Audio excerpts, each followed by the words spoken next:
The girl graduated from a top university, but she didn't choose to pursue a job. Instead, she became a caregiver, the kind that earns the least. Her cousin Benjamin didn't understand. He asked her why she wouldn't go after a high-paying position. With her skills, she could easily make much more. But the girl said caregiving was actually the most profitable job. Benjamin didn't get it. Not until the elderly man she cared for passed away. He wasn't related to her in any way, yet she inherited millions from him. Benjamin was shocked. Just by caring for an old man for a few months, she ended up with a fortune. That changed everything for him. Not long after, his grandmother was diagnosed with late-stage cancer. The doctor said she had, at most, a year left. Benjamin had never been close to her and hadn't planned to visit. But after seeing what his cousin gained, he felt more than willing. The next day, he went to her place.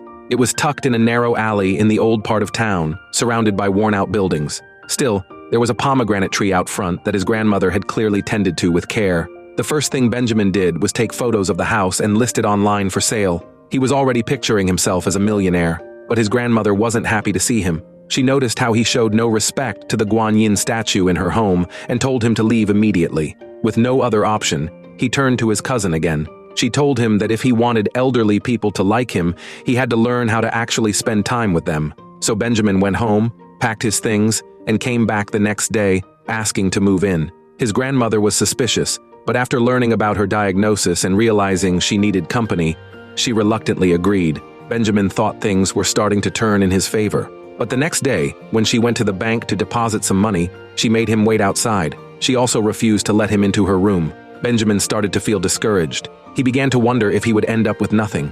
That same day, he went with her to the hospital for chemotherapy. Afterwards, something shifted. She began to warm up to him. She let him handle her spare change. She even allowed him into her room. That gave Benjamin a renewed sense of hope. The next morning, his uncle suddenly showed up. He said he wanted to take their mother home so he could care for her himself. It sounded like a kind gesture, but Benjamin could tell he was really trying to gain control over the inheritance. Benjamin came up with every excuse he could to stop him. His uncle soon realized Benjamin hadn't shown up just out of love. To try and win their mother over, the uncle took her out that afternoon, helping her get used to his neighborhood. Benjamin watched as his grandmother smiled warmly among her son's family. It hit him hard. A son would always be closer than a grandson. She had trouble walking and lagged behind.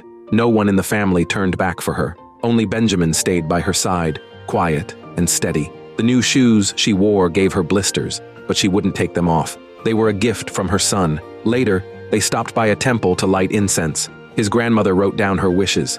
Every single one was about her two sons. No one else in the uncle's family wrote anything for her. Benjamin saw all of it.